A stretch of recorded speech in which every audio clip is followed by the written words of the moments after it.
মন্ত্ৰী হিচাপে বিবেকে দায়িত্ব লোৱাৰ পিছত যেহেতু মোৰ দায়িত্ব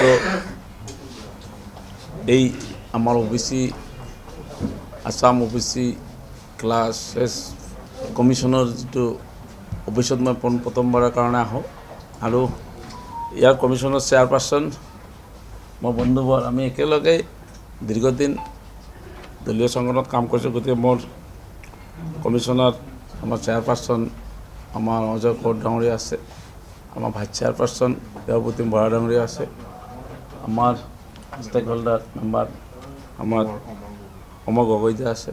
গতিকে আৰু সাংবাদিক বন্ধুসকল, আপোনালোকে সকলোৱে নিশ্চয় জানে যে আসাম বেকৱাৰ্ড ক্লাছেছ কমিশ্যন আমাৰ 1994 পৰাই আছিল, 99 আৰু তাৰপিছত আমাৰ সেইখিনি আছিল আমাৰ ব্যুৰ'ক্ৰেট কমিশ্যনৰ চেয়াৰপাৰ্চনজন আমাৰ IAS অফিচাৰক দিয়া আছিল। কিন্তু আমাৰ 2022 আমাৰ এইটো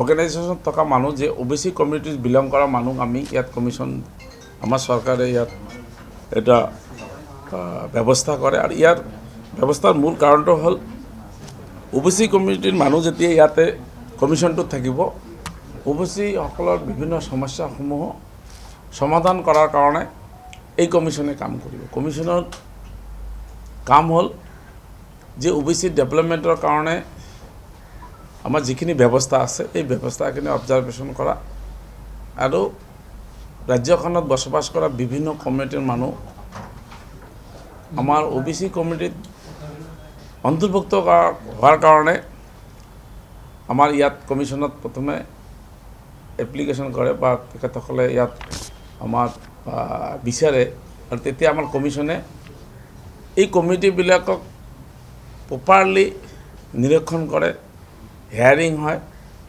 আৰু গোটেইখিনি ব্যৱস্থাৰ মাধ্যম দি তেখেতসকলে এপ্ৰুভ কৰাৰ পিছত আমাৰ কেন্দ্ৰীয় চৰকাৰে সেইখিনি আকৌ কেন্দ্ৰীয় যিখন আমাৰ নেশ্যনেল আমাৰ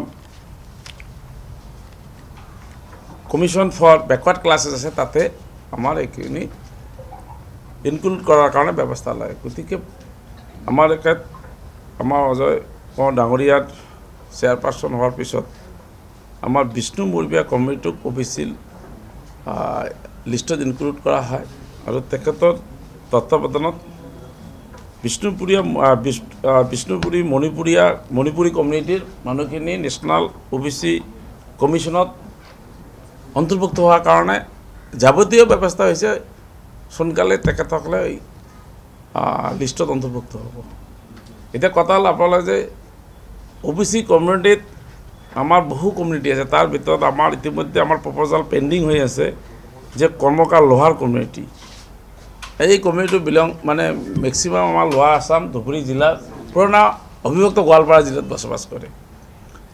11টা কমিটি নেপালী কমিউনিটিত আমাৰ OBC লিষ্টত ইনক্লুড কৰা পেণ্ডিং আছে, কাম ব্যৱস্থা চলি আছে, প্ৰক্ৰিয়াত আমাৰ এইখিনি হয় আৰু আমাৰ কুৰ্মী কৈৰী কহাৰ কমিউনিটি ইনক্লুশ্যনৰ কাৰণে ইতিমধ্যে XT গাৰ্ডেন ট্ৰাইব যিটো এইখিনিও আমাৰ পেণ্ডিং মানে প্ৰচেছত আছে। আমাৰ নিশ্চয় কমিশ্যনৰ ফালৰ পৰা এইখিনি ক্লিয়াৰেঞ্চ দিয়াৰ পিছত আমি গভৰ্ণমেণ্টে সেইখিনি আমাৰ ইনক্লুশ্যন হয় আৰু ইনক্লুশ্যন হোৱাৰ পিছত আমি এই কমিউনিটিবিলাকক আমি তেতিয়া কি কৰোঁ, আমি নেশ্যনেল OBC কমিশ্যনত ইনক্লুড কৰিব কাৰণে আমি ব্যৱস্থা কৰোঁ আৰু নেশ্যনেল তাতে যদি ইনক্লুশ্যন নহয় কি হয়, কেন্দ্ৰীয় চৰকাৰৰ যিখিনি চাকৰি হয় ওলায় তেতিয়া তেখেতসকলৰ এই সুবিধাৰ পৰা বঞ্চিত হয়।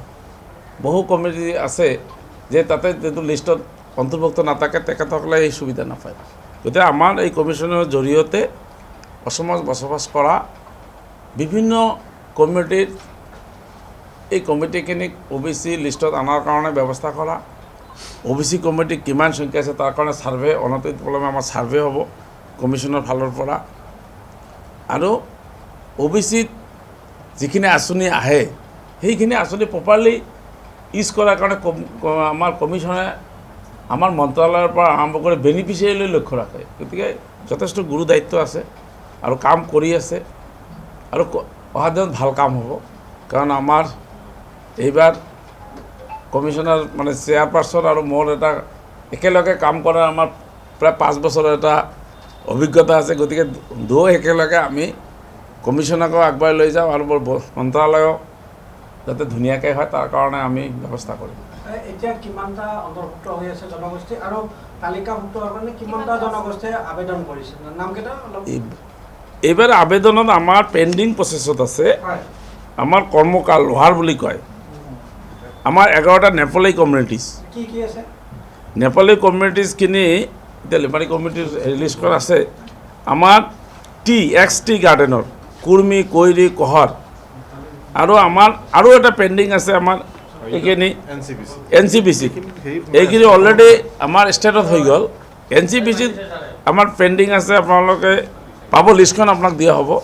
আপোনালোকে বিষ্ণুপুৰী, মণিপুৰীয়া, শ্বেখ কিৰণ, বৰাক ভেলীত আপোনাৰ সতনমী tea garden, tea garden, Bhujel Nepali community, Newar Nepali কমিউনিটিৰ চবৰ অফ টি টাইপ, বহাৰ আৰু ৰাজভৰ কমিউনিটি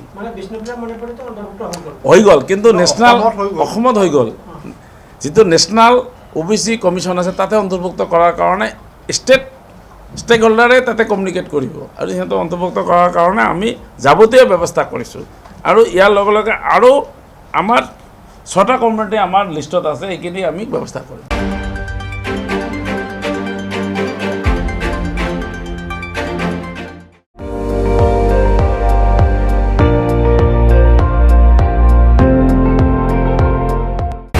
আপুনি চাই আছে ND24, সৰ্বশ্ৰেষ্ঠ নহয় সৰ্বোত্তমৰ দৌৰত।